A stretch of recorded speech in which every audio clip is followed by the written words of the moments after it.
अनमोल मोती कार्यक्रम में आपका स्वागत है। ओम शांति। आज हम इस बात पर विचार करेंगे कि जीवन में आध्यात्मिकता की क्या आवश्यकता है। क्या जीवन में आध्यात्मिकता की कोई आवश्यकता है भी, और अगर है तो क्या वो सदा रहती है या कब उसकी आवश्यकता पड़ती है। इस बात को हम एक साधारण सा उदाहरण लेकर स्पष्ट करने की कोशिश करेंगे। कोई भी चीज़ जब नई होती है तो नई का अर्थ ही है वो ठीक ठाक चलती है। मनुष्यों की बनाई हुई नई चीज़ भी काफ़ी समय तक ठीक रहती है। फिर ऐसा समय आता है जब उसमें थोड़ी सी खराबी शुरू होती है।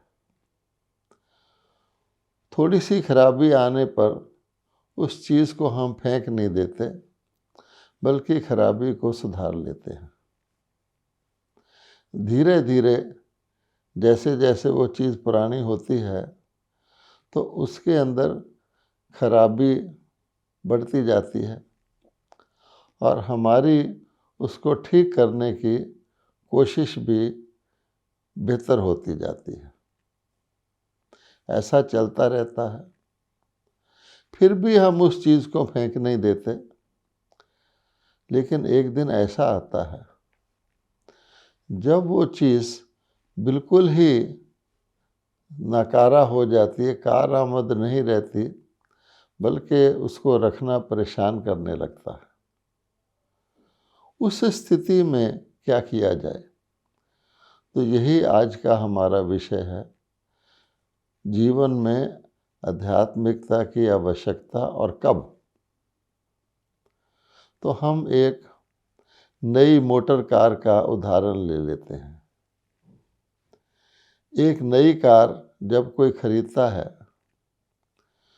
तो कार बिल्कुल ठीक ठाक होती है और उसको केवल चलाना आना चाहिए। आजकल हम देखते हैं कि टीन एज के बच्चे भी अच्छी तरह से कारों को चला लेते हैं।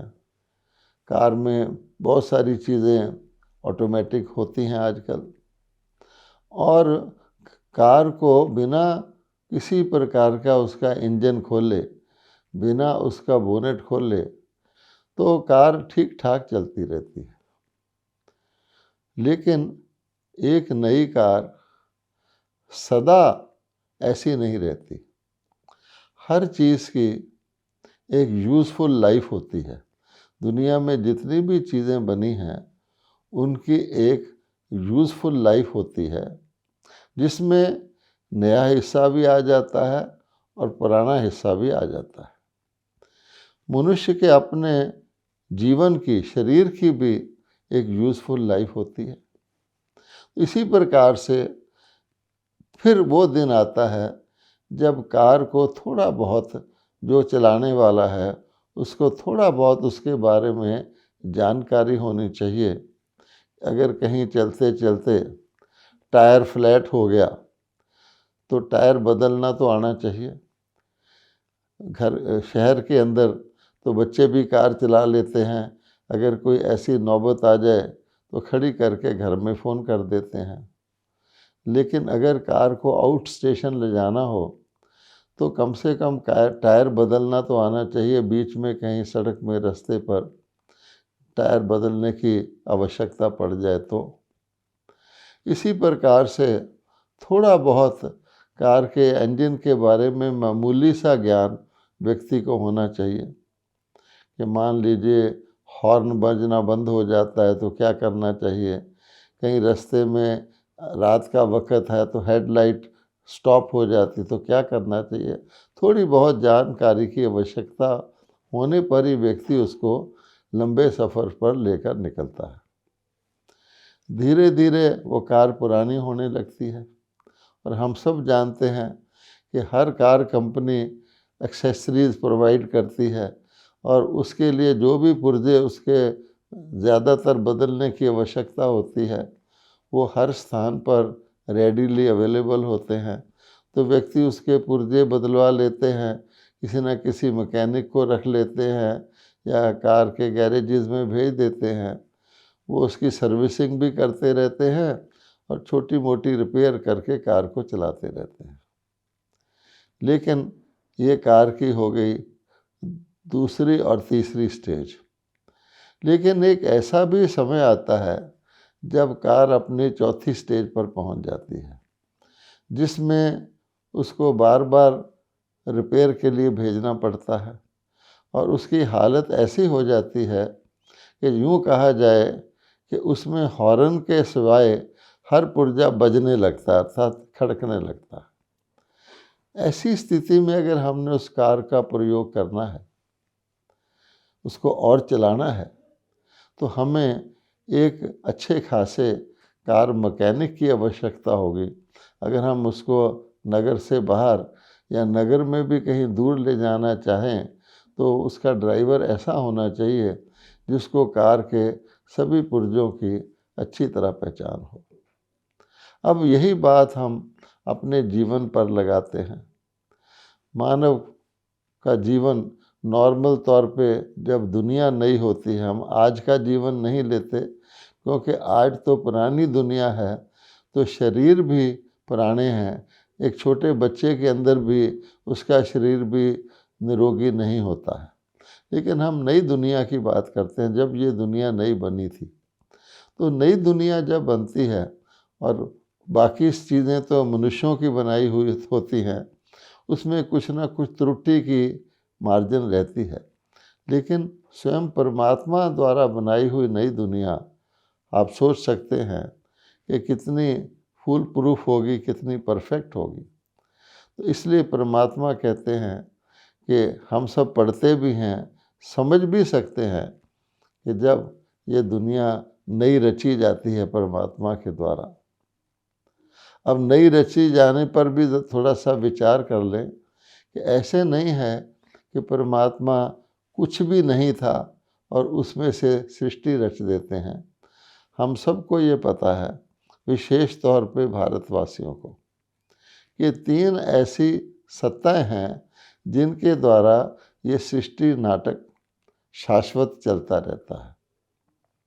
और वो सत्ताएं हैं, पहली सत्ता तो प्रकृति है, क्योंकि इस सृष्टि पर साकार लोक में जिसमें हम बैठे हैं, पृथ्वी लोक पर, हम जानते हैं कि किसी भी आत्मा को अगर यहाँ आकर के पाठ बजाना हो, जैसे किसी नाटक में स्टेज पर एक्टर को आना हो, तो वो स्टेज पर आकर के जिस प्रकार का उसका रोल होता है उस प्रकार के वस्त्र धारण कर लेता है। अगर उसको राजा का रोल बजाना है तो वैसे वस्त्र धारण कर लेता है, मंत्री का बजाना है तो वैसे धारण कर लेता है। तो इस लोक को साकार लोक कहा जाता है, अर्थात इसके अंदर जो निराकार आत्माएं एक्टर हैं। हमें ये भी बात साफ जाहिर है कि शरीर हमारा वस्त्र है, शरीर के अंदर आत्मा आती है तभी आत्मा एक्टर इस शरीर के द्वारा अपना रोल अदा करता है। तो आत्माओं का लोक अलग हो गया, जिसको हम परलोक कहते हैं या निराकार लोक कहते हैं। तो ये भी हमें पता है, जैसे मैं कह रहा था कि 3 सत्ताओं का ये एक बना हुआ खेल है।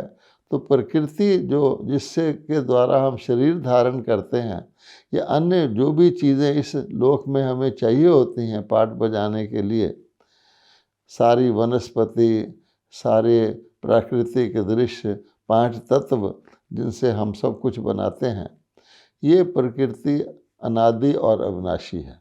यानी ये भी उतनी ही परमानेंट और एटर्नल है जितने हम आत्मा एटर्नल है।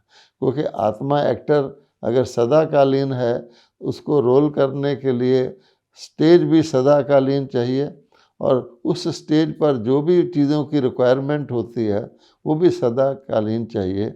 एक बात तो हम ये समझ लें कि 3 अनादि अविनाशी सत्ताओं का ये अनादि अविनाशी नाटक है जो शाश्वत चलता रहता है।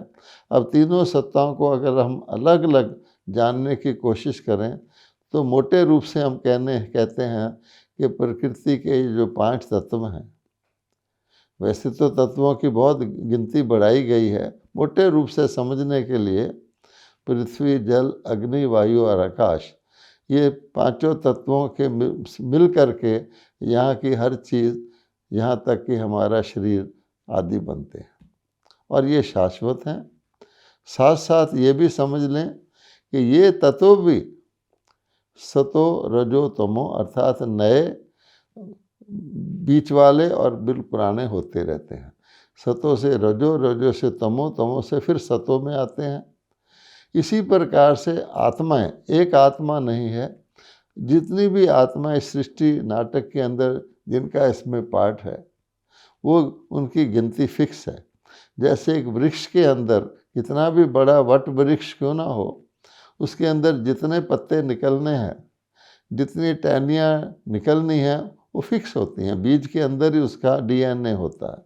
वो बढ़ता जाता है, बढ़ता जाता है, बढ़ते समय लगता है बहुत बढ़ रहा है, पता नहीं कितना बढ़ जाए, लेकिन जिस दिन उसका लास्ट पत्ता उग जाता है उसके बाद वो नहीं बढ़ता है।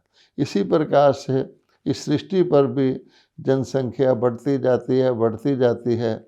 आज तो जनसंख्या की समस्या हो गई है, लेकिन एक ऐसा समय आता है जब सारी आत्माएं परम धाम से, परलोक से धरती पर आके शरीर धारण करके अपना पाठ बजाने लगती हैं। उसके बाद ये नाटक संपन्न हो जाता है और इसके समापन और पुनरावृत्ति दोबारा चलने का समय आ जाता है। तो 2 चीज़ें तो ये हो गई। अब तीसरी चीज़ है परम आत्मा।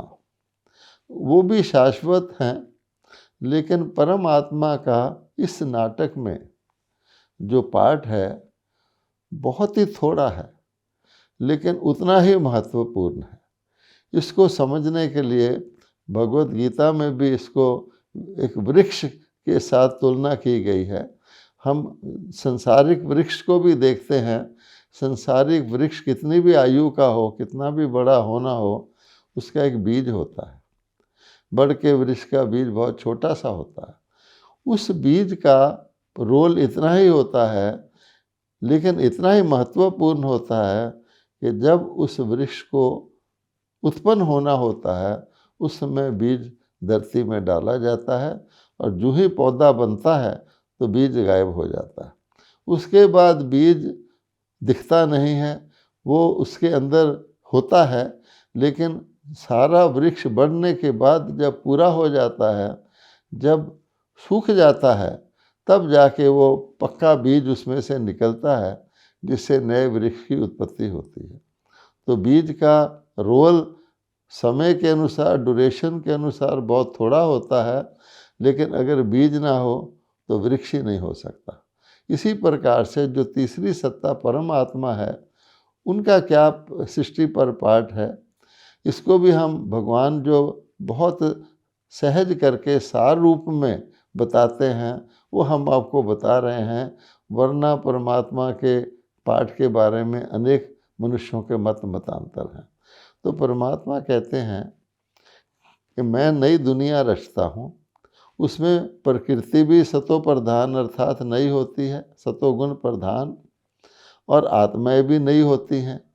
लेकिन जैसा कि हर चीज़ का नियम है, नई चीज़ को धीरे धीरे पुराना होना ही होता है। कहावत है नया 9 दिन, पुराना 100 दिन। लेकिन वो उन्होंने पुराने के अंदर, क्योंकि पुराने का समय मुश्किल से कटता है, दुख के दिन देर से बीतते हैं, सुख जल्दी से दिन बीत जाते हैं, इसलिए 9 दिन और 100 दिन कहा गया है। लेकिन जैसा हम नियम को वर्णन कर रहे थे, आधा समय वो नई रहती है और आधा समय वो पुरानी होती है।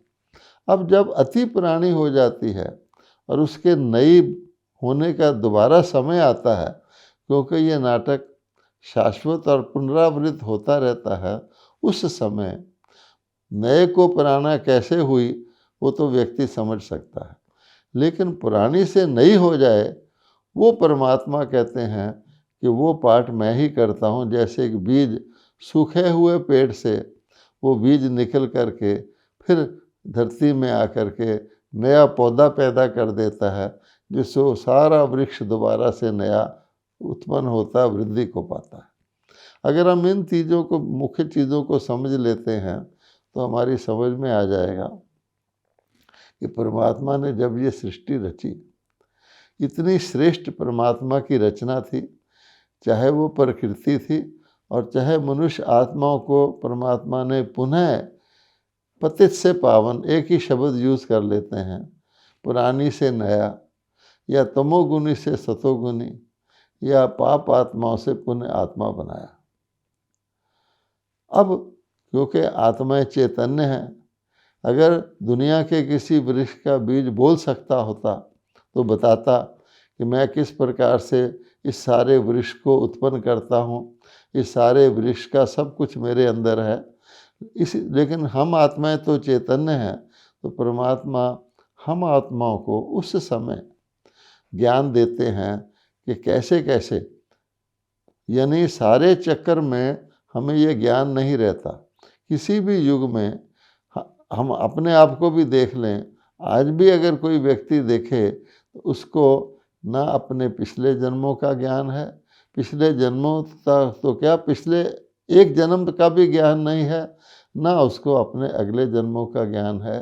ये गीता में स्पष्ट कहा गया है कि तेरे अनेक जन्म हुए हैं जिनको तू नहीं जानता, मैं जानता हूँ।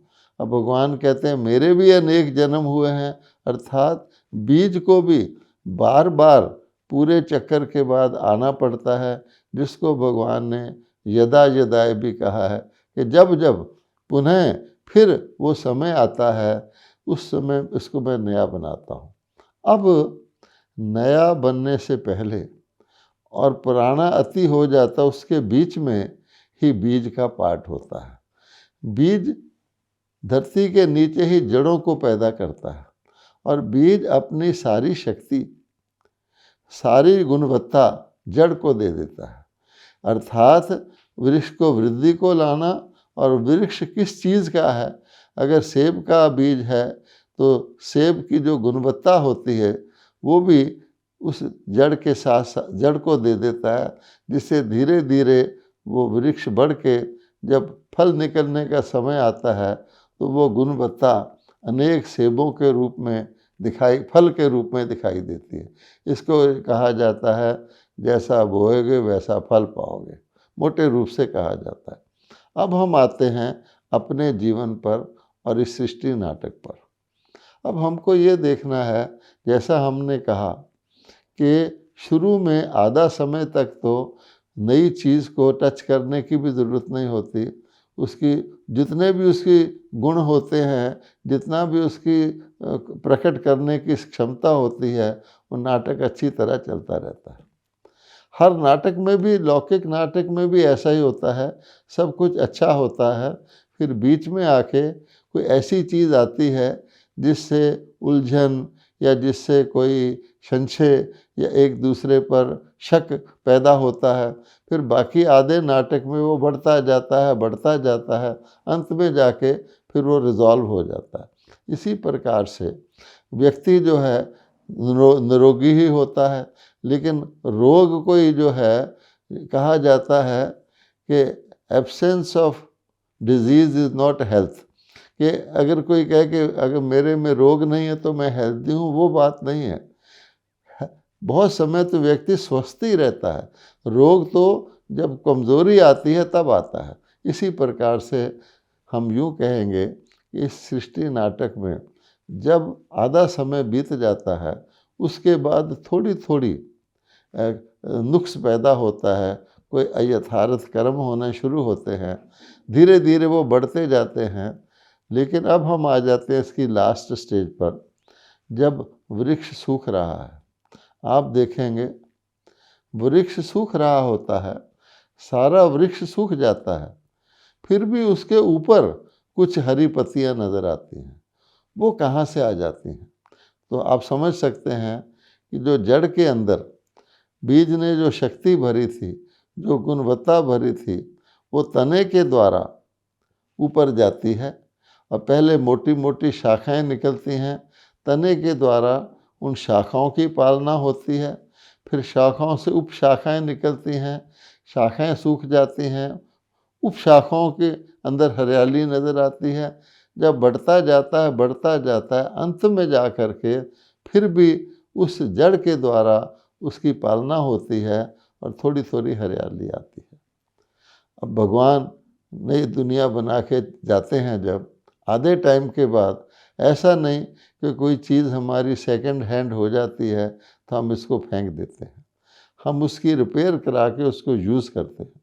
इसी प्रकार से जब सृष्टि नाटक चलते चलते आधा टाइम आ जाता है, उसको हम पुराना होना शुरू हो जाता है, अर्थात पुराने का पहला दिन होता है और जो बिल्कुल नया था उसका लास्ट दिन होता है। उस समय भी जैसा हम जानते हैं, जिसको अगर हम इसको धार्मिक तौर पे विभाजन करें तो बड़े बड़े धर्मों के धर्म स्थापक आधे समय के बाद आते हैं। हम जानते हैं इस्लाम धर्म आया, वो इस वृक्ष की बहुत बड़ी ब्रांच बनी और आज उस इस्लाम धर्म के करोड़ों अनुयायी हैं। और थोड़ा आगे चलें तो फिर बुद्ध धर्म आया, तो बुद्धिस्ट के भी आज करोड़ों के करोड़ों अनुयायी हैं।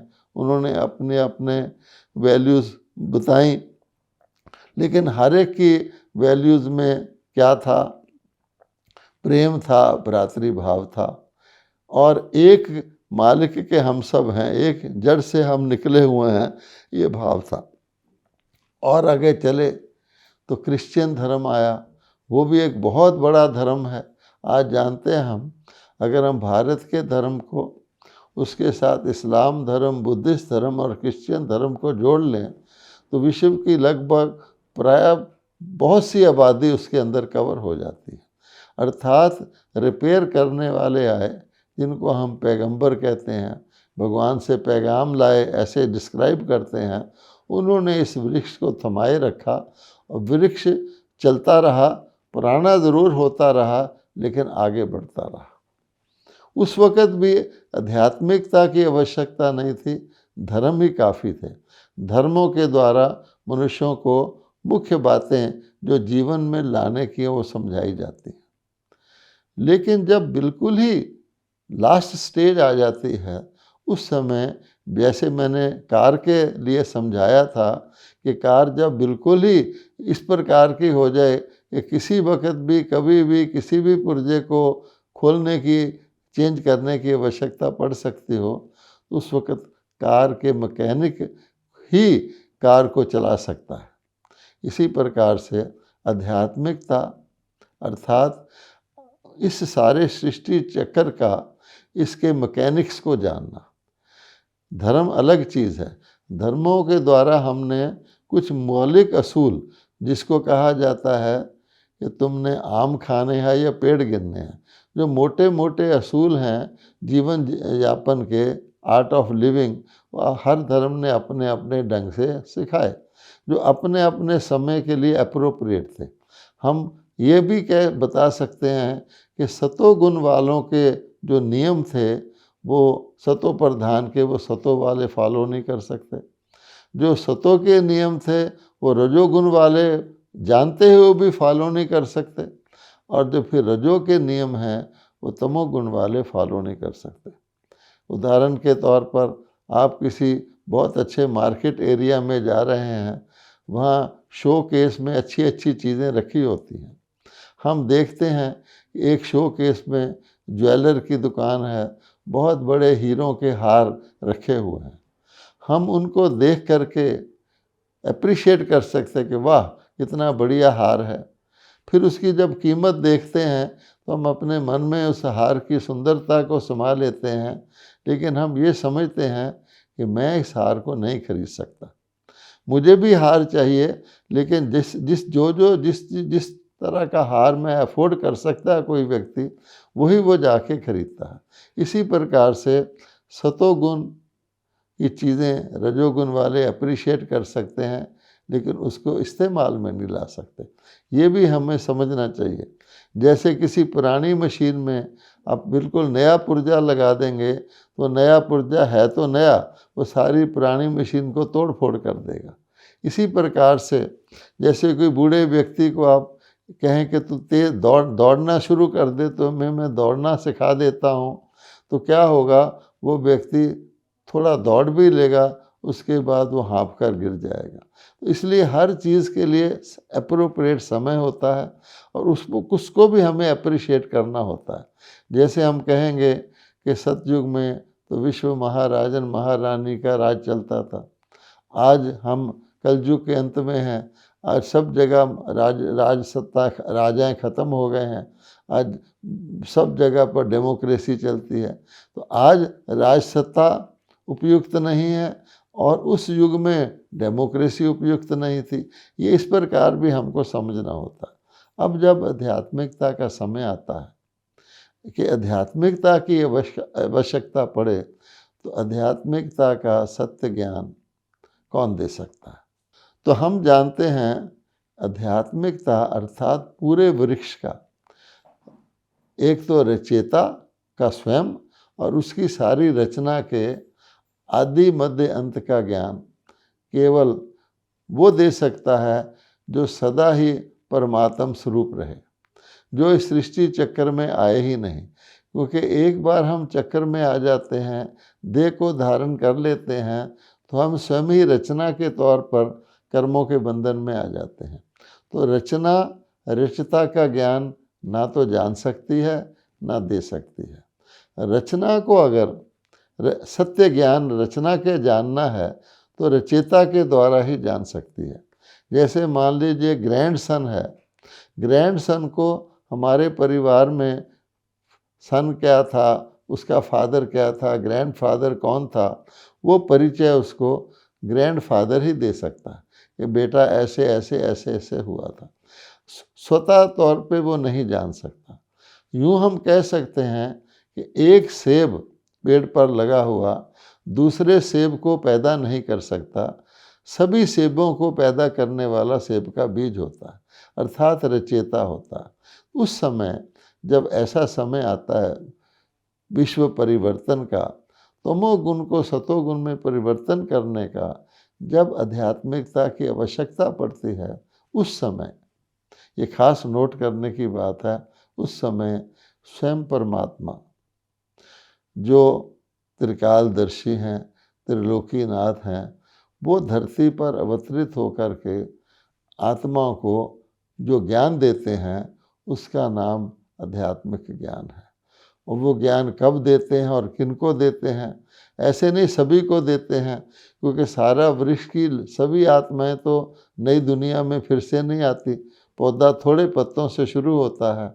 यूँ भी हमने सुना हुआ है कि भगवान की तरफ चलने वाले पांडव थोड़े से थे जिनका वो पंडा बना, बाकी सेना में बड़े बड़े आचार्य इत्यादि इत्यादि थे जो उस बात को नहीं समझ पाए। तो कहने का भाव ये है, जो जड़ से उत्पन्न होने वाले शुरू का पौधा है उसी को जड़ सब कुछ सौंप देती है और बीज जड़ को सौंप देता है। तो वो समय जब यूँ कहा जाए कि कलयुग के अंत और सतयुग की आद का संधि काल होता है, वो गीता के भगवान के अवतरण का समय है। उस समय परमात्मा अवतरित होकर के कुछ आत्माओं को, वो पहली बात तो उसका अवतरण भारत में होता है, क्योंकि भारत ही प्राचीनतम देश है। भारत से ही ये सृष्टि नाटक पुनरावृत्त होता है, इसकी डिटेल में हम नहीं जाते।